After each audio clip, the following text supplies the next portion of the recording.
Biebs. I'm in shock right now. You're Bieber? in shock. Yeah. We're opening. Come on, man. Bieb is back and better than ever. He was never here. And maybe he's better than what he was. How can you, okay, so I'm not a fan of the human being, okay? I'm not a fan of But seriously, and it's not even, I don't even think he has, he's not even a good musician, but, I can't deny the catchiness of his songs.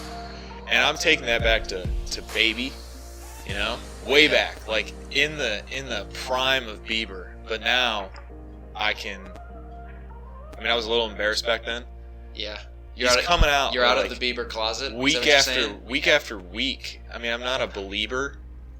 I don't know, man. You're making a strong case for why you should be classified as a believer. You have to, I think there's two sides of people that can appreciate music. And I think one of them is, for me, I'm a lyric guy. I love wordplay, but a good beat too. Some Wale, some J. Cole. You just lumped Bieber in with Wale and J. Cole. No, this is what I'm saying. I'm saying there's two different avenues. That's one avenue. And then I feel like a part of me has to appreciate the mainstream chart-topping success of people. So, I can appreciate some T Swift. Yeah. I can appreciate that. And that's because that's what music success is compared to. Michael, 5 number ones on one album. Bad. Katy Perry, same. Don't lump Bieber in with the Prince of Pop. I'm not lumping him in, but if he puts up the same numbers, he is in that lump. I don't think he's putting up the same numbers. I don't think he is. I think he could get there. If you just take number of number one hits, pure numbers, number of number one hits on a album, it could get there. Maybe. I can't get with the Biebs. I can't stress enough how much I don't like the guy. I get that. I understand. I don't think anybody really likes the guy unless you're a 13-year-old Oh, people are out there, man. Girl. People like that guy. Yeah, I know, but I don't see how. He's such a wiener. He's such a wiener. I just want to... There may not be a better way to put it. The thing is just... Did you watch, the roast of Justin Bieber? I did. And there's that, heartfelt kind of thing at the end where he tags on. He's like, I'm trying to change, trying to do all that. And then, the next couple days, he's just back to being a wiener. Yeah. And I just can't get with him right now. Maybe he'll evolve, and maybe our paths will intersect, musically down the road. But right now we're doing two totally separate things. If someone's name was attributed to the music that's coming out right now, over the last 2 months or something, okay, of his songs that have been out, you find yourself tapping your foot to it, little head bob in there. The intro song is definitely, I get it. I get the foot tapping. I get the head bobbing. I get that. It's catchy. It's just I can't get with it because of it's him. Yeah. That's it. That's the thing. Good for you. You've come over that. You've gotten over that hill. I have not yet. Good for you. And maybe we will. Maybe I will. Yeah. Maybe I'll conform. I don't know. I kind of respect you for holding out. Staying strong. Man, I want to like music, and I want to either like the band or not know anything about them. So I can't either like or dislike them. Right. You know what I mean? Maybe in that instance, a less is more kind of thing. Yeah. Bieber, I know too much. Just keep it on the field. But see, that's the same thing though. I know a lot about Taylor Swift, and I can get with the music, and she's a pretty cool chick too. So I can get with the Swift. Yeah. You can get Swifty. Getting Swifty. That's a new one. I don't know. I just came up with it. Did you? I don't know. My God, we could have started something right there. We could have. We should put in a copyright or something. I don't think we can legally do that. Why? I don't know. Didn't she try to probably do that? somebody already has one. Probably. She tried to copyright something that was ridiculous. It was Sure, she's copyrighted. No, it's one line from her. This is a terrible description. There's never, one ever, line. Ever. No, I'll have to look. Teardrops on my guitar. My God, that's definitely not it at all. How do you know all these Taylor Swift lines? That was her first big song. Hey man, that's the title of her song. I'm gonna look it up. But we got a T Swift episode coming down the line. Oh, what? Coming down the line. What? I can't. I don't know enough about her. I don't know enough. You know enough to oppose someone that says that she's a lyrical genius, right? I don't think she's the lyrical genius of our time, is what this person said. Who's this person? And we're going to bring him on. And he's going to defend these claims. I know who you're talking about. I think heinous claims. I think he needs to, because lyrical. There's just some lyrical. It's a bunch of guys in a back room writing her songs for her. I'm gonna count it right now. That, or she was writing them on the back of her Lisa Frank, unicorn folder in second grade of what she is going through and her heartbreak. And I think at every point, every musician writes their own stuff, or they collaborate, and it's created within that instance.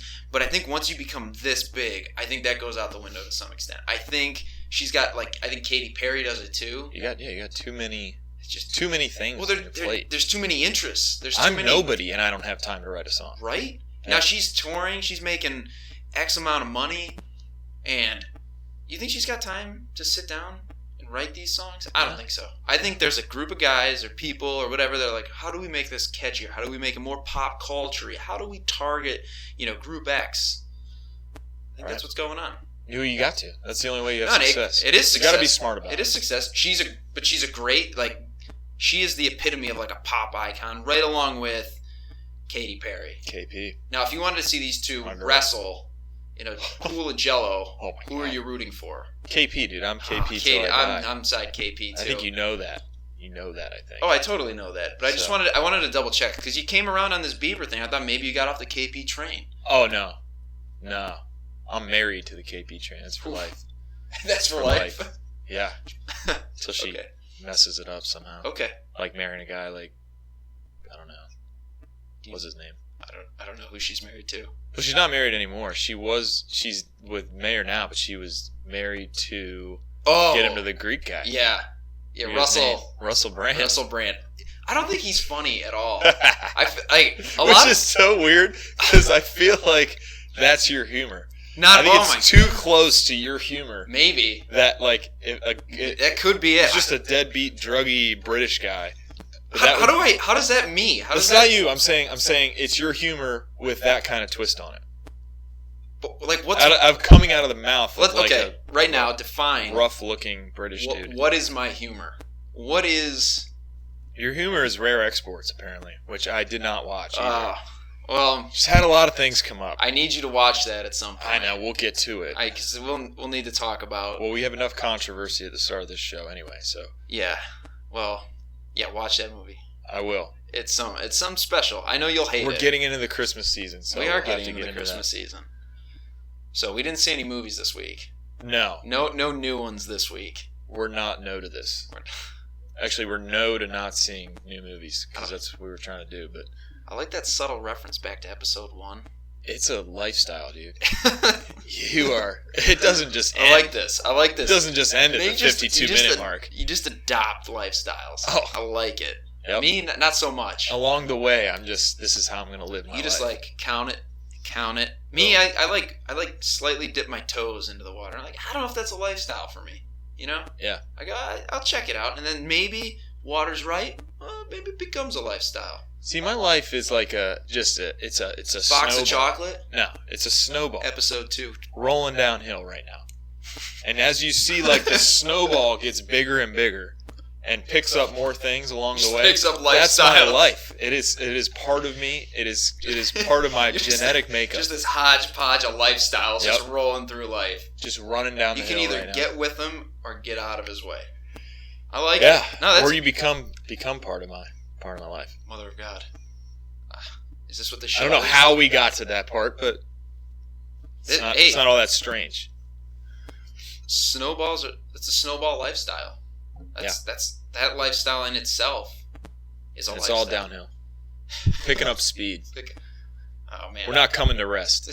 Okay. Well, it's got to come to a rest at some point. Nope. It has to. Never. Provide me a scenario where it doesn't come to rest. I don't know, dude. I'm at the first part of Everest right now. I got 32,000 more feet to go. Base camp. Yeah. So let's talk about this, because this happened one time. So lay it on me. You're talking to me one day about Mars and why the Martian is awesome and sweet and all that. That sounds like something I would do. Yeah, so Mars, you said, had a mountain on it. Oh, he's or a volcano or whatever the hell. Yeah. That was how much taller than Everest? How much is it? It's like 7 times taller or something? Yes. I think that was the number. Is it 7 times taller? You remember the name of it? Do you remember the name of it? The Mount whatever? Yeah, it was, oh man. It was, come back to me on that. I'll have to think about it. But make your point. Make your point. So, my point was, we come, you're telling me how awesome Mars is, and like, yeah, it's cooler than Earth, because they have a mountain on it, or a volcano, that's something like 7 times taller than Mount Everest. It's Olympus Mons, by the way. Olympus Mons. Right. Right. How awesome that is. That's a sweet name. It's better than Everest. So I was like, you said it was, 15 miles high? I don't remember the exact number. I go on. It was like 15 miles high. I was like, dude, Mount Everest is pretty tall. And you're like, I was like, it's like 32,000 some feet. And I think you responded like, okay, so it's a little over a mile. And I'm like, okay, a mile, how many feet are in a mile? And I don't even remember what you said. You said something like 1,000 or something. No, I think I said like 3,000. 3,000. Yeah. I don't even think it was that high because I said it was 5,280. And you were like, no way. No way that many feet are in a mile. That's true. Right? I don't know why. For some reason in my mind, 3,000 feet stuck out. Dude, I think you had some number closer to 500 feet. How? Anyway, it was a lapse in judgment. I was the numbers in my mind were way off. Bun ended up looking kind of dumb that day. I did. He's a very smart person. I accepted it gracefully. I went with it. I admitted I was way off. But that's why we got Buzz on the show, because he's a numbers guy. He's not really. He's a radio guy by day, finance guy at night. Yeah. This is what it is. He brings the numbers to the table. Even pre-show, I'm a finance guy. He's into that sort of stuff. Numbers. What does finance have to do with Olympus Mons? Tune in to episode 4 to find out. A little tease. Just a little tease. At the start of the show. We have absolutely nothing prepared for that. None. Don't expect anything. Well, we never thought we were going to be talking about Olympus Mons today either, so. No, we didn't. No. I still have no idea how tall it is. Back to whatever. We were supposed to see some movies this week. Yeah, we were. I was supposed to see Krampus. Yeah. And you were supposed to see. I was going to see a litany of movies. I was gonna see Brooklyn. Yeah. Which that didn't happen. It's just very select. I'm surprised you didn't see that. Like I'm almost like shocked. It was just sheer time. Just a time thing. Sheer time. I can understand that. And there weren't show times that worked out with when I wanted to go. Right. So there was Brooklyn. Okay. Some theaters had early releases of The Big Short, which I was also interested in. Were there any around here? A few, I think. But, yeah, again, it just didn't end up working out. Right. I was a little intrigued by this Trumbo movie with Bryan Cranston. Didn't get to that. That seems like a movie you'd be really into as well. So yeah, I didn't get to any new movies. There was also In the Heart of the Sea that came out. I was a little, I don't know. I'm a Chris Hemsworth guy. I was interested in it. I am on the other side of that fence. It looks, I don't know. It doesn't look appealing. It looks the amount of CGI, and we've discussed CGI. It's a lot of CGI. Very over the top. I know you mentioned in a previous conversation that this is Ron Howard's best film. No, I didn't say that. I said people are saying that. Right. Sorry, that's what I meant. You mentioned that this may be, as per other sources. That's what critics are saying. It doesn't, like, why not just make Moby Dick? That's what I don't. Because this is the true story that inspired Moby Dick. Yeah, but just make Moby Dick at that point. Just make... dude. I feel like your box office numbers skyrocket anytime you say based on a true story. But that's the thing, like, did it really look... Like, here's based on the true story, a bunch of fisherman accounts about this giant whale that's just wrecking boats. That's never been heard before. What? Yeah, fish. The fishtail. Like, it gets bigger every time you That's what I mean. It was probably one whale, one boat, and they're like, a whale. Shit, maybe it was like a seal or something at one point. Dude, you don't even know. Like at the first. You don't even know, and that's why, like, the whole based on true story before anything is like, if there's like a remote coincidence that links the chain that connects the truth to the movie is so frail in most cases that it's like it really doesn't carry any weight in my mind anymore. Like Concussion, anyone? Concussion? That's all I'm gonna say. Yeah, I'm not going to see that movie. Anyway, go ahead.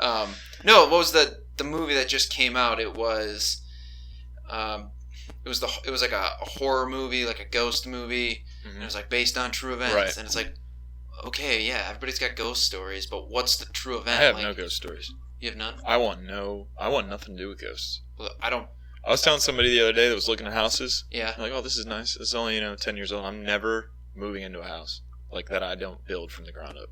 I've thought the same thing. Haunted houses, I don't mess. But I think the odds are You don't ever hear about haunted apartments. Haunted townhouses. Dude, they're out there. You never hear about that. So I'm gonna live in that until I can actually build my own damn house. They exist. No. Haunted places exist. I would. Oh yeah. Well, no, that's why. No, but I'm not even a big ghost guy. I don't mess with it either. But I think the odds of you getting a house that are haunted are very I think think how many people there are. Okay, there's 7 billion people on the planet. Something like that. The odds of you hitting a house that's haunted are ridiculous. Ridiculously low. Dude, there's 1 billion people in India. You can't even include that. I'm not house searching in India. No, China. There's 400 million. I'm just saying, US? you gotta shrink your numbers. We gotta think too. Okay, so let's think on you're a numbers guy. National scale. 400 million. Okay. Yeah. How many people are either murdered violently in their house to where they have they have this pent up rage that they need to hang out afterwards, or they're I got some unfinished business to do. I didn't shut the stove off. There's enough people out there that have that kind of stuff. Those gears to grind. Okay. That I don't. But I think that's ridiculous. Okay, so say there's 1 million people. Say there's 1 million people that fit that mold perfectly. Okay. You have a 1 in 40 chance of hitting that. Dude, that is not making this case. That is any better. That means that scares the hell out of me. Theoretically, 40 chances. Theoretically, if you have how many houses do people look at before they actually buy? That's what I'm saying. You're bound. The odds are in your favor. So to what? To find a house that's haunted? No, you're not. No, to get one that's not. That's what I'm saying.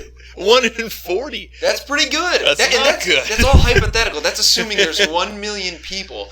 What are the statistics? There's probably 1 million people born and die each day. Just this big cycle of living and dying. You're going to be fine. So every house is freaking haunted is what we're saying right now. Maybe to some extent it is. The land that my house is going to be built on is going to be haunted. So I'm just fighting a losing battle. You ever seen Pet Sematary? No, I get the concept though. What's the concept? The concept is that you build a house on a pet cemetery and all these haunted died pets. That's not it. All these died pets. No, that's not it at all. So let's get back to grilling Ron Howard for a second. We somehow got to Pet Sematary off of Heart of the Sea, but that's okay. What? Okay. Ron Howard is regarded as this amazing director, and it was for a really long time that I would see a movie because it says directed by Ron Howard. Did he do Da Vinci Code? Yes. I thought Da Vinci Code was pretty good. So, but when did this run out? When? Yeah. I mean, because I'm looking at this list of Ron Howard movies, and the recent ones are forgettable. What do you got? I mean, I'm not a huge fan of Angels and Demons and the Da Vinci Code, that series, but I didn't like Angels and Demons, but I did like the Da Vinci Code. But that could have been part of me riding the wave of hype from the book, because the book was pretty cool. I don't know if you read that. So his last couple are In the Heart of the Sea. Okay. Which looks give me them before Heart of the Sea. What was right? We're coming up. The one before that was Rush, which was a good movie. It was good. Okay. It also was said Chris Hemsworth, right? Or is that his brother? It was, it was Chris Hemsworth. Okay. And that was regarded by some critics as the best sports movie ever made. Oh, wow, that's a show in itself. So I had to see it. Anyone that says that about a movie, like, I gotta go see it. It was okay. It was good. I think that's entertaining. I think that's a loose step. I've not to like marginalize anybody, but when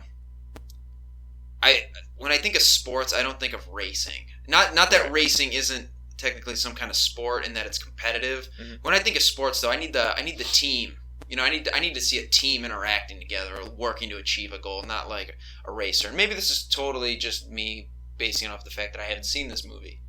But I think when I think of a sports movie, dude, I mean, you can go a number of ways, but it has to be like about the team sports, right? It told a good story about the competitiveness of the back and forth of the multi-year back and forth between two racers. Okay. Two drivers. That ain't bad. So I mean, when talking about competition and competitiveness, it was decent. I just think when you compare it to like when you compare a racing movie to like a football movie, it doesn't hold up. I think no. maybe that's like a cultural thing. Like like United States, football movies are gonna make money no matter what. But you go over to like Italy, where the Formula One cars are big, maybe. Right. Exactly. But then what if there's like a really good soccer movie? Like Little Giants? The Little Giants is football, but yeah.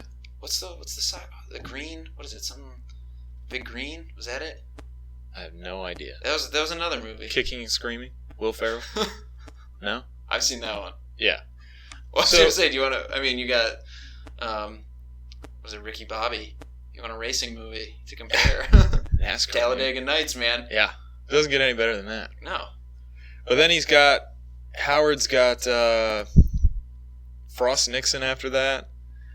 That doesn't seem like a movie. It's all right. It doesn't seem like a movie he would direct. But after that was Cinderella Man, which I really loved, and then A Beautiful Mind too is in there. Okay. And then in the Andy Griffith Show. way before that. But before that was Apollo 13. So he has a good record, but I'm not saying that. But of late, I'm not thinking his name carries much weight as far as me getting into the theater. I don't know. I think it could. I think it still carries weight. I think it might resonate more with an older generation who know Ron Howard, and they know that when they go to these films, they're gonna get a good mature movie. You know what I mean? They're not gonna get. That's why In the Heart of the Sea seems like such a divergence from it. Right. Because the amount of like CGI, and it almost looks like if they're like, hey, Michael Bay, make this movie, but no explosions. That's what it reminds me of. I mean, that may be a little bit of a stretch. No robots. Yeah, no robots, no explosions. He's like, perfect. First thing that comes to mind, giant whale busting ships up. And an anorexic Boom. Chris Hemsworth. Yeah. Boom. That honestly is what I can't check it out. I mean, can't check out. I can't see it. I can go see Avengers, even though they're not that great, because I got freaking Hemsworth with no neck. Yeah, just breaking stuff, no neck throwing hammers. I can do that. I can be entertained for 2.5 hours. Yeah, with Chris Hemsworth jacked and just tearing people up. But doesn't he? And how many brothers does he have? Does he have two other brothers? I don't know. I know he's got one. Liam. He's in the Hunger Games. Weird that's on in the background right now. I think he's got one more. Probably. I don't really. Hemsworth brothers. There's a Luke Hemsworth. Is he just the third guy that? Yeah, maybe he's just like in real estate or something. He sells insurance. Yeah. Hey, both are lucrative careers if you do it right. All right, so what movie did you see? So like we didn't go out and see movies, but we happened to spend time. That was the thing. Like it just didn't line up with my schedule. Yeah, right. But same here. But I wanted to see a movie. I wanted to watch a movie that I hadn't seen before. And so I worked ahead. Okay. Oh. On some prep that we'll have come down the line. Okay. But go ahead with what you said. Well, did you stick to the mild guidelines that we wanted to make it a holiday movie? No. Oh, see, I did. Okay. I stuck to those guidelines, so there's no way we saw the same movie. No. Which is I saw maybe the opposite of a holiday movie. Oh, man. Okay. Well, I watched like the most non-holiday holiday movie I think is out there, and I had never seen it before, and this may shock you. Nightmare Before Christmas. Oh, Jesus. Right? Okay. And you say, oh, Jesus, why? Because I can't stand it. And I can't stand Tim Burton and his crap. It's just his style. I know it's his style. I don't like his style. No, that's so I don't fine. really associate it, but... You just don't watch Did you enjoy it? I thought it was okay. Like, I don't get why it gets the hype. Like, Tim Burton... I think it was better than the Batman movies he made with Michael Keaton, personally. But I thought it was just okay. I don't know where the hype comes from for it. You know? Like, there's like I mean, maybe it's part of like, I was discussing this as I was watching this in my head. I was like, why did like a bunch of emo kids like gravitate to this stuff? I don't get it. Like, Jack Skellington became like the poster boy for like, no one around me understands black clothes me. And yeah, pale, like, pale skin. Yeah, pale skin, pinstripe suits, long and skinny, Monster energy drinks. I don't know. Whoa, dude. Monster. I like Monster. But that was like, too. Those are the emo kids that I knew. They were all just like chiefing cigs and just like chugging Monsters. So they're all looped together. We stay awake. We don't go to sleep. Sleeping's for the living, man. Yeah, man. I'll do that when I die. Yeah, which might be soon. No, I don't know. It was good though. Like, but see, I do appreciate the stop motion animation. Uh-huh. I do kind of like, I enjoy that to some extent, and I do like the style. Tim Burton, again, he has a way of creating a world, whether it's one you like or not. So I can appreciate that. But the story was kind of flat. But the songs were good. The concept was kind of different. I just don't get the hype behind it. With the hype, this kind of ties into the upcoming release of Star Wars for me. Okay. And to just touch on it, because we're going to talk about it at length next week. With spoilers, right? Tons of spoilers. Sure, hey, if you want to see the movie, you better see it before you listen to this thing. That's right. Spoiler-filled episode on its way. I think it's a timing thing. Could be. So, like, you know, at your current age, as movies have evolved and their capabilities have evolved, you go back in time and watch something like The Night Before Christmas, where I think it might have, like you talked about the motion animation. Nightmare Before. What did I say? The Night Before Christmas. Okay, Nightmare Before, sorry. No worries. I think it could be at the forefront of that push, and it could have been, you know, one of a kind at the time of its release. But now that we watch them now, you know, that's kind of what I'm not into the Star Wars hype. I'm not into the sci-fi action movie that it was the first of, and it kind of started space movies. It's just not, I mean, and I was still too far past to when it was passed down. I had already seen that stuff before. Yeah. So that, I think, that resonates so much more in people that were kids at the time of its release that are still on this hype. I mean, I've told people that I am not a Star Wars guy. Yeah. But I know its place in movie history. Right, and I know how much weight it has. You respect it. Right. And I get that. But I just, like, it was weird, though, because, like, I could see myself seeing this when I was younger. Yeah. And still being, like not really, I don't know, I just not relating to it as much. And like I said, maybe it was just, like, that culture around it that even was almost like a red flag that was like, they're kind of into it. I'm not into that. I probably won't like it, so I never saw it. But I was like, I'll watch it because it's pseudo Christmassy. But like I said, it's the most non-holiday holiday movie, I think. Or it kind of blends Halloween with Christmas. Well, it definitely blends like the horror elements that Tim Burton and the creepy stuff that he's all about in with some holiday notes. But it's not like overtly Christmas. Like if I were to watch that, to me that's more of a Halloween movie, just on my opinion. To get me ready for Christmas. Kind of, yeah. Maybe that was his intent. Watch that on Halloween, get excited for Christmas. I don't know. What about other Tim Burton stuff? Do you like any other Tim Burton stuff? I don't like anything he does. Really? I think he did like Edward Scissorhands? No, dude. I don't like any of it, dude. What about Beetlejuice? No. What? No. Those were good. I'm serious. Like, and that's the thing. Wow. Like, he doesn't have a wide array of things. Like, he does one thing and one way of doing it, and I just... Have you seen those movies? Yeah. You've seen Beetlejuice? Yeah. You didn't like it? No, I can't really stand it. It just kind of grosses me out, dude. Well, yeah. But that's why I don't understand why... Ghosts. Is it the ghost thing again? Are you freaked out by the ghosts living in the attic that build models? A little bit, dude. It's just I'm not into it. And the reason why, like, you know this guy's style, and you know what he's going to put out there, why do you give him something as mainstream as Batman? Like, what an epic fail. I think that was a mistake, personally. Because I'm not into those. I mean, I'm not even against, like, Michael Keaton as Batman. You know what I mean? And I almost would think, like, honestly, stylistically, there were some cool things in it, but it just didn't resonate as a Batman movie to me. Like, it definitely felt more of like DC was like, whoever, Warner Brothers, for the movie's sake, was like, no, let's try and do something different. I can applaud them for that, because I don't think that would ever happen today, especially now with the height of superhero movies. They would never just go, hey, do your own thing with this character. Right. You know what I mean? Right. I think the characters are more defined, and which was cool back then, I think. But the fact that it just didn't feel like a Batman movie was weird.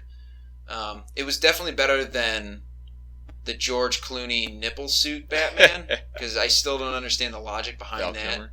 Yeah, no, it was George Clooney. Oh no, I'm just saying, that run of them. Yeah, those. I don't know which one I like more. Honestly, I didn't really care for the I don't know. But they were okay. I mean, they just weren't great. Yeah. I would rather read a Batman comic than watch any of those movies. Other than maybe like the Arnold Schwarzenegger parts, where it's like, "Nice to meet you." Those are cool. They're so bad. I was entertained by them. Yeah. But because I was younger at the time, and I loved Batman for forever. So at the time, that was the best that it got, and. Now there's just a completely separate bar set, but absolutely. I'm looking at Burton's stuff, and I like Johnny Depp. He's a great actor. Yeah. And it's a Burton effect. I don't really like watching him when him and Burton get together. But I just look at these movies, and he's been handed the reins twice. No, multiple times. He's telling these stories that are widely known. So Batman, fail in my eyes. Sleepy Hollow, entertaining. James and the Giant Peach. He did that? He did that. Okay. You're in on that. No, I didn't see that, but what, I didn't know he did that. You've never seen it? No. What? No. You've never seen James and the Giant Peach? No. Oh man, I almost don't believe you. You've had to have seen it. No, I didn't see it. How have you not seen it? I don't know, man. But that he's got Planet of the Apes. Oh, what a bad movie. That was really bad. Now, the new ones I liked. But see, that was weird. The Planet of the Apes, that was nowhere near his style. That was Exactly. But that's what I don't get. You don't like his style, but then the movie that stayed away from his style was awful. And I agree with you. But I think the movies with his style are oh, yeah, whatever. Those are definitely the ones that have more success. You know what I'm saying? That's what I'm just not understanding why you want to... remake these kinds of movies, and then you give them to a guy that's so specific in how he does things, and then ask him to do something that isn't the way that he does it. But yeah, see, I thought, I'm searching it now, I thought that he did, Dude. I thought he did The Secret Window, and I'm upset to know that he did. Do you want to hear his best movie? Go. And if you don't like this, I don't know how you can't like this, because this movie, I think, is you. Are you ready for this? What? Big Fish. Dude. You didn't like Big Fish? I haven't seen it. Dude. There's no part of Big Fish. Ewan McGregor that I am interested in. I'm sorry. That's fine. This movie can bring a tear to your eye. It brought a tear to mine watching this movie. And if you don't like it... Oh, man. Tear to your eye. Yeah. The guy that just makes fun of me saying that I'm going to just cry in movies. I didn't... That's a lie. I never say you're going to cry. I said maybe you're looking for that cry. I'm not. Apparently in Brooklyn, I'm supposed to cry. According to Bun here. But, I think you're gonna cry. Whatever. I think you're gonna cry. Not many movies make me cry. Right back at you. But that's what I'm saying. Big Fish. You need to put that on your list. Maybe. That is a movie that'll make you. We'll see. It'll make you tear up. And if you say it didn't, you're a liar. I feel that way about Marley and Me. Oh yeah, I've never seen that movie. Oh, dude, it was spoiled for me. I know. Spoiled. Yeah, I know how it ends. It's not about the ending. Like, all this crap, you know how it ends. But like, see, that's what's good about Big Fish. You don't know how it ends. And that's what's crazy about this whole thing. And you need to watch it, because it's really good. I'll have to check. Really I've good. heard good things. I've heard good things. Let me state this. It is nowhere... It's not like a Tim Burton movie. Yeah. Okay? It stays away from his style. In my opinion, it is my favorite movie by him. Because I like what it does to my emotions. Yeah. You know? See, I like hearing that. Because I'm all about that. I'm an emotional guy. I know I hide it Last night I didn't have much time, but I just put my top 10 movies ever down on paper, and that was one of the things that I wanted to know. Like, all of my top 10, yep. I want an emotional response. I agree. Out of all. Whatever that emotion may be. So it's interesting to hear you say that. What do you think? I'm like a face value movie kind of guy. No. I've got some depth. No, yeah. Okay, I'm not saying... Call me Johnny Depth, because I've got some. It's not his name. I know. It was a joke. It was a terrible joke. Okay, let it go. All right, but you saw a movie. I did. I went on to Netflix and checked it out. That's what I did. Netflix. So, in prep for Hateful Eight, you didn't watch. You didn't watch this movie I'm thinking of, did you? I watched a Tarantino movie. Okay. Oh, phew. What movie did you think I was talking about? I thought you were talking about that Adam Sandler movie. No. You know what I'm talking about? Oh, yeah. Oh. The one on Netflix? Yeah. No, I didn't see that. Okay. Are there trailers and stuff for it? Yeah. Oh, no. Oh, it is awful. I don't know. I don't want to interrupt your thing. I just want to say I don't know how Adam Sandler keeps getting stuff greenlit at this point. Like, it's just... I think he pays for it himself. I really do. I think he's just like, hey, I got money. Let's make it. A guy that I'm... Man, that just skipped over me. Like, just the Adam Sandler love. Like, I just don't... He has 2 movies, in my opinion. There's 2. Happy Gilmore and Billy Madison. See, I don't even like Billy Madison. People, I think, across the board regard that as his best movie. Like, or his... No. His in my opinion... You know what? I'm 100% sure that you have not seen this movie. But one of my favorite Adam Sandler movies is the one that every Adam Sandler fan hates. And it's Funny People. I knew you were going to say Funny People. I know. I knew you were going to say that. Because that's just me, man. That's just... I didn't hate it. I just thought it was more... It was... There was even, like, the dark comedy in it. Yeah. Wasn't very comedic. Oh, man. To me, it was just it was just depressing. Like, it was almost setting up. That was almost some kind of foretelling of Adam Sandler's career. Like, that's it. If that's... Oh, yeah. So that movie that he made that they're saying throughout the movie, is that Billy Madison, you think? Because I think that. You know, like, they keep hammering home, like, this one movie that he had, and then they were even watching it throughout. Like, the kids are watching, they love it and all that. To me, I feel like that's... It could be. No, it could be. That's his equivalent. I think his best movie was Happy Gilmore. Mm-hmm. For me. I enjoyed Happy Gilmore way more. I think it was... But Billy Madison's good. But that was it. Like, honestly, it ended after that for me. There was no Adam Sandler movie after that in my mind. And I like to keep it that way. Yeah, I don't really. But I interrupted. I digress. What did you watch? So The Hateful Eight is new Tarantino coming out, right? Yep. Okay, so to do that, because that's going to be an Oscar talk. It's got to be. I need to get my Tarantino list done. Right. In preparation for that, and really just to get that in my my just to have it on paper would bank be of movies, because he's legendary in the stuff that he does, and it was Django Unchained. I finally watched. It had a ton of hype, Leo. or a ton of talk, at the time. You know, obviously that it came out. I just never got around to seeing it. Thoughts? Lay 'em on me. I thought it was good, man. Yeah. Did you see it? No. So because I'm not really into his style either, Tarantino. Ooh, it's weird. Yeah, I'm not that extreme. You stay away from these directors. Quirky guys. He's not quirky. They just have a unique way. Maybe quirky. Maybe that is the right word. Oh, go on. But yeah, I mean, Pulp Fiction was good. But that's the thing too that falls in that line. Like, Pulp Fiction's style has been redone now, and over and over again. And I do find it very entertaining, but it's just kind of right now, it's not special anymore. So that, what, like you mean that, like the non-linear storytelling? Yeah. So like for me to go through a life of watching movies and seeing movies like that, to go back and kind of see one of the first ones to do it and do it well, it doesn't have that effect on me. Where everybody says like that's one of the best movies ever. Yeah. Like Memento does the same thing. So like, you ever seen The Game? I don't think so. Oh, that one you like. Like I can guarantee you like The Game. Make a note of that. So yeah, I wanted to check this stuff out. I've seen Inglourious Basterds. Yep. I like that. Reservoir Dogs is out there too. I got to check it out. Inglourious Basterds. I had to because it had Christoph Waltz in it. It's good. Oh yeah, Christoph is the man, and he's the man in Django too. Is he? And speaking of the man, Jamie Foxx in that movie is I'm not sure there's another movie that just is this dude's the man. Like that says it more than Django. I'm trying to think. The only other movie I can think of, and I can't even think of the name of it, is where he's got the head tattoo.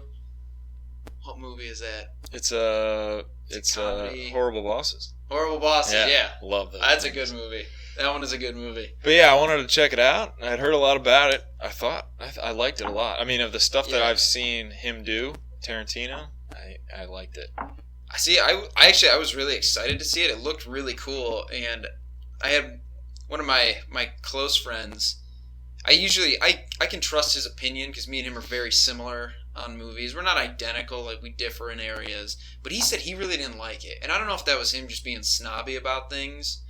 Like everyone loves it. I'm gonna say I didn't like it for reasons or whatever. So I never got around to seeing it because I was like, well, if he didn't like it, we're usually pretty similar. So I just never got around to watching it.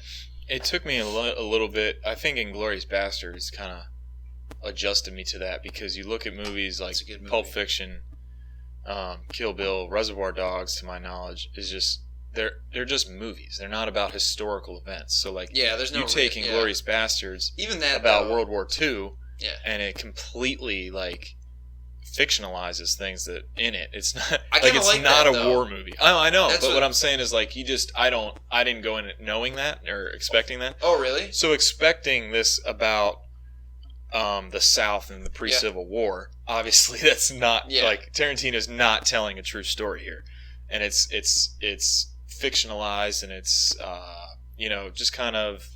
It's a fun movie. It's not a fun movie, but like he has fun with historical the fictional events. Elements.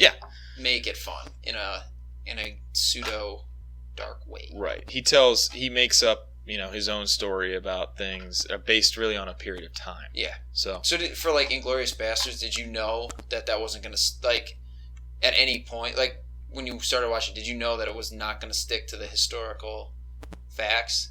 I didn't know that it'd go that far off the path. Yeah. Okay. So I think just the level at which he takes and runs with things, I didn't have that in mind. So, but see, that's knowing that now, I mean, and just like you have DiCaprio, Fox, Waltz, all those guys. I mean, they do a great job in it. And it makes it easier to watch. See, I think that's like something. I don't know. I'd like to see more people do, or maybe just like let Tarantino keep doing. Because you know so much about World War II, just like stuff you glean from movies, classes, etc., that you know so much that it could just it's an ultimate. It's already spoiled. Like any kind of movie they can make is almost spoiled, unless there's some story about it you don't know. Like if it's a small like story that happens during World War II, but you ultimately the Allies win, Hitler dies. We save the world. That's it. Right. So to see him like retell it in a different light, where we like things change. Like there was like I'm gonna forget the Tom Cruise movie where it's the World War II about how they're trying to stop Hitler. Valkyrie. Yeah. See, I thought that was a really good movie, but it was a historic movie. So when I started watching it, I already knew they weren't going to succeed. You know what I mean? Because the whole plan was to stop. Spoiler alert, but it was to stop Hitler. Obviously, they don't kill him. Yeah, stop. But obviously, they don't. Right. So, but there's something in that about the process of it. I mean, like no, I agree. But you want to see him. It's almost like watching. I mean this in like the most respectable sense. It was like watching a car wreck, but it was like it was good. Like you know what's gonna happen. And it's not good, but you want to keep seeing it happen. Right. Yeah, it's not good, but no, I mean the ending. You know what I mean? Like, yeah, you know, I meant, like, you the know ending how is it's not going to end. favorable, but. Right? But so you're basically just watching this thing, watching them set up this plan to fail. Yeah. But it was still a good movie, so I think there's maybe a good balance between it, because I didn't really know about that story until that movie came out, and that was like, I know how it ends, but I'd really like to see how close they got. And maybe that was dramatized a little bit, but I thought it was really good. Right. So, and yeah, there's a fine line that you can walk with doing that to history, you know. And I think he does a decent job of it. He's gonna rub a lot of people the wrong way with how he does it. Yeah, but he doesn't care. But it's still not over the top. I mean, I think it goes unnoticed how well of a job that Tarantino does with it, because not many people try to push that. Oh yeah. And I think it's because not many people can. So like, I think that could be true. In these things that he does, it's what I like about him too is he sticks to his guns. Like, I always thought it was really cool. Like, if he wanted someone played like a certain way, right, he wasn't afraid to get in there and just play that person how he in his mind knew it. Like, he had no problem. Granted, he's not an actor. He's not bad at it though either, because he can be that exact person that he had in mind. Right. And even in like From Dusk Till Dawn, like, he almost plays the same person in each movie, because it's just, you need that kind of like obnoxious person, that like obnoxious, like, what's the word I'm looking for? Like OCD almost, like kind of needs things to be like the perfect way.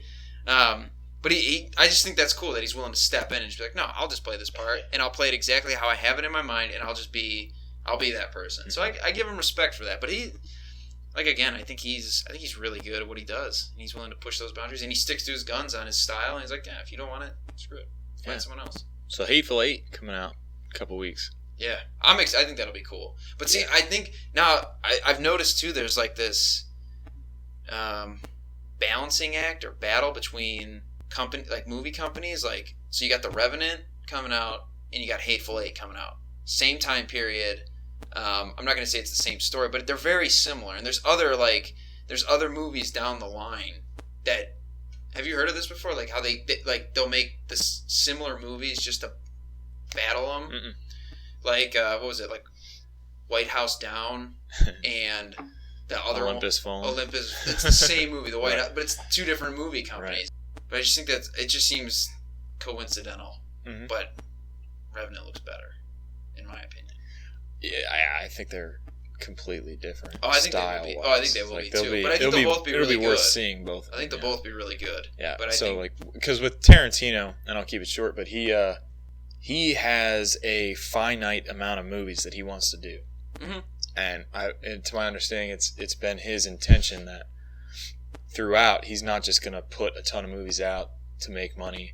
He wants to look back on his career and look at his portfolio, if you will, his body of about 10 movies. And so I like that idea. So it's that he's putting that much into each film that he comes out with. And if he was to do that, he wouldn't just come out with a bad movie. So I think there's something to that, though. Again, sticking to his guns. Like, he just wants to make what he wants to make. And people will give him money because he does it really well. Yeah. But quick transition from Tarantino to Christmas. Yeah. We, next week we're going to be talking about Star Wars. The week after is going to be Revenant. So we're going to get a little Christmas movies in here. Okay. To wrap. To maybe get us excited. So I came to you before and said, favorite Christmas movie, best Christmas movie. And they could be in my opinion, I mean, just not in my opinion, but for me, they differ. So they differ. But with you, I know what you had mentioned earlier, and it could be in line with both, honestly. Honestly, the more I think about it, the more I just have to go with it. Yeah. And absolutely. Christmas Vacation. Yeah. Favorite Christmas movie, and I think best Christmas movie in so many ways. I don't want to get into. I mean, maybe I could get into why. I like the funny part of it, because I think that inherent chaos surrounding holidays that everybody has or has experienced at least once in their life can resonate with it. You got family coming in. You've got outside stresses of trying to get the tree. You want it to be perfect. You're trying to impress people. Work's going on, and who doesn't love Chevy Chase? I mean, that's like, in my mind, when someone says Chevy Chase, That is the first movie that immediately comes to mind. It's none of the other vacation movies. It is that movie. I can't even dispute that it's. Yeah, all the other vacation movies don't compare for me, but the first one's good. The rest of them are kind of in between. They're in limbo for me. But yeah, I think honestly, I can't knock you having it in that discussion. Honestly, it needs to be in there. It has great scenes in it. So good. So for me, I thought the best one out there, and when I think of Christmas, it's A Christmas Story. Yeah. And everyone else, I'm pretty sure. It's beside just the fact that it runs 24 hours on Christmas Day. It kills me. Because honestly, in the last couple of years, I haven't watched it. I don't think in the last 10 years I've watched it on Christmas Day. I can't blame you. I do remember though, as a kid, it being on nonstop. Yeah, it's funny how it can go back to memories of childhood Christmases because like I can remember being at my house. Yep. TV's on, boom, unwrap gifts for the first run. You know, the in-house family. Yep. Later on down the line, eating cookies, mom's making dinner, whatever. Movies on. Yep. Family comes in from out of town. Yep. For the dinner. It's late at night. Sun's down. Dark outside. Movies on. It's funny. I don't think that relates to why I think it's the best one, but it's funny how something like that can stick in my head of Christmas memories from way back. Yeah. No, it's the thing. It's like the perfect backdrop to whatever you're doing. Like it hits so many things. It's holiday. There's funny in it. It's really just the perfect. And it almost goes back. It harkens back to the nostalgic Christmases of yesteryear. Yeah. Which I think is cool because I can't relate to it. My parents are like, oh, it's just like that. I remember, you've heard those stories that they start telling about it. So it hits all the generations because everybody can kind of relate to it. But yeah, it works as the perfect backdrop to whatever you're doing during Christmas. Whether it's opening presents, eating Christmas dinner, whatever. It's perfect. Yeah, it's funny how I don't know what it is about nostalgia and Christmas. I don't understand because I can't listen to a song.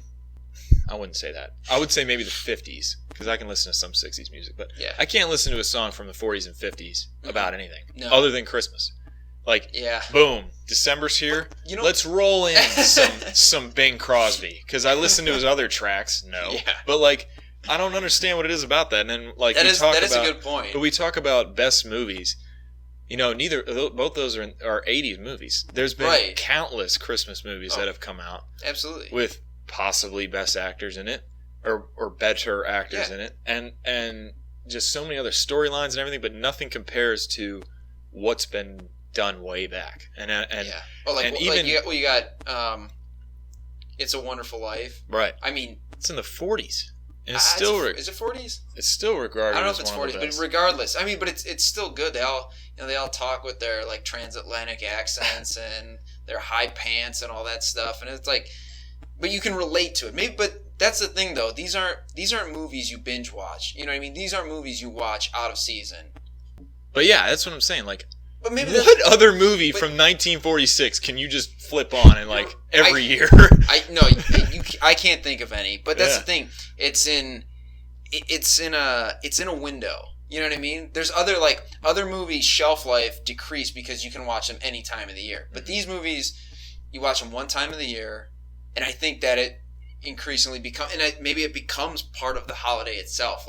There's definitely. You can't. For some people, you can't celebrate Christmas without watching It's a Wonderful Life or White Christmas or Miracle on 34th Street, all that stuff. Yeah. So maybe that's part. It's just kind of it sits under the Christmas umbrella. It is a present under and you that don't tree. touch it. It is preserved. You can't. It's in there until another movie. They don't even get replaced. It just keeps building. Right. It's the snowball effect. No. Okay. That could be. That would have been a great tying point, but F me. Forget it. Go on your snowball effect. I don't want to take it from you. I just wanted to because Christmas is going to continue rolling. There is definitely no stopping it. You just pick things up. Or holidays. So it's just if someone makes another great Christmas movie, add it to the list and keep right on rolling. And if you don't get that connection, I don't know what to tell you. I agree after your explanation. Thank you. After your spoke too soon. But what's your, and I know you have a favorite movie, or no, there's a best movie and your favorite movie, and those are different. Your favorite movie is a movie I've never heard of. Yeah, my favorite Christmas movie is The Family Stone, which I don't think is necessarily a cookie cutter Christmas movie. Mm-hmm. And it was funny, I told you that the other day, and you end up Googling it, and I know it does not have a good rating. It has a pretty terrible, somewhere around in the 50s of Rotten Tomatoes, but he Googles this thing, and it says, Family Stone, best Christmas movie ever, or worst Christmas movie ever? It was the perfect. I was just like, it showed how the divide that I had, in my inner self. Yeah. That I know that it doesn't get, it's not widely liked, but... that doesn't matter, though, because there's a lot of Christmas movies I don't like either, but people like them, and that's fine. They're in that realm, they're in your realm for a reason. Works for me. That's all I need to know. Yeah, I mean, it's a movie about a family's Christmas, but I don't see it as cheesy either. I mean, no, but yeah, it like we were talking earlier, it brings out an emotional response. There you go. And that's something that link to the holidays is just it sits with me every time I see it, and every time this time of year comes around. Yeah. And yeah, it sounds, like I said, I've never seen it. It sounds familiar, and it sounds exactly like a movie I would never see.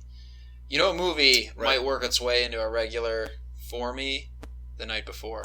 Oh yeah, as a Christmas movie. I could see that for sure. Have you seen it? Oh, you haven't seen it yet. Not yet. You definitely gotta check it out. I will check that out. Because while it's still in theaters, that might be a good one.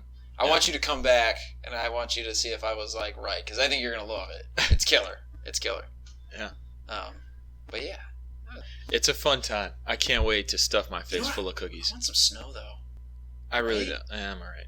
I'm okay. I like the snow. You're such a Christmas. I like the snow and Christmas, but it's inevitable, and if you could somehow, hell man, Golden State is playing in an NBA season right now, hasn't lost a game. I would love to go through the winter without any snow. You bite your tongue. Come on. Bite your tongue. I'm just saying. See, I like the snow because I make use of it. I do little winter sports. I enjoy that. Yeah. We gotta get you out there. A little place called Aspen. Oh, don't even get me started on that. Don't even get me started on that. Arguably the greatest movie of all time. I can't even say you're wrong. All right. I can't. So good. Dumb and Dumber for everybody who doesn't know what the hell that meant. If you haven't seen that, you watch it right now. Right now. Stop what you're doing and watch it. But yeah, and it's a premature Christmas celebration right now, but we have things down the road we need to get to, and we will get to. Yeah. Oh, absolutely. We got Force Awakens next week. I still got to get tickets for that. You got to. I got bumped. It's pretty easy. I got bumped, man. What do you mean you got bumped? Yeah, you did get bumped. I got bumped. I put a ring on the finger, and you got bumped. You're still invited. But, thank you. But, we need to see it, but... All right. I didn't think that she'd be interested, and then I was like, hey, you want to go? Yeah. Oh, okay. Shit. Damn it. Hey, Bon. You're out. You need to get a ticket, dude. Yeah, that's what he said. I got 2 already, but... I'll let it slide because it was fiancé time. You were in the big fiancé. Oh, we're in that big window right now. No, you know how girls make that was hot off the press. It was, but you know how girls make their birthday last a month. Yeah. Imagine how long this is going to last. You sound excited. I am excited. It's a cool time. Maybe not. You didn't sound excited. Maybe it was. You sounded a little worried about. No, nothing. No worry, dude. Nothing. Nope. Good to hear. Great. Definitely good to have it on recording. Marriage. Saying that. Love it. She'll ask you to pull the tape. Be like, wow, you were right this whole time. Yep. All right. Yep. Either way, Force Awakens. We'll have some. Like I said, we're gonna spoil everything in that movie. The Revenant, dude. I'm ready for that. But yeah, so next week, talking Force Awakens, we're gonna take a look at where this ranks in the 7. Yeah, I gotta do some rewatching as well. I don't got to. No. Nah. I think honestly, I'm that big of a non-Star Wars person that I think this 2.5 hours will be enough for me. Okay. Actually, it might be better to not see anything. Yeah. It might be better. They're just such different styles. Yeah. These 3 movies are gonna be different than the other 2 3-part series. Yes, I agree. Maybe it'd be good to go on fresh. You got all different directors. I like to go in fresh. Yeah, man. I'm gonna go in fresh. So, and then after that we got Revenant. Okay. Yeah, I mean we got a hell of a line. We got Revenant, and then where that ranks among Leo's work. Is that the Leo episode? Yeah. Okay. Yeah. I think that'd be good. I'm really Strap excited. in tight, everybody. That's gonna be a long one. 2 hour special. 2 hour Christmas special. Talking about nothing about Christmas. Yeah. It'll be the worst Christmas special ever. But yeah. Okay. Fun things along the way, everybody.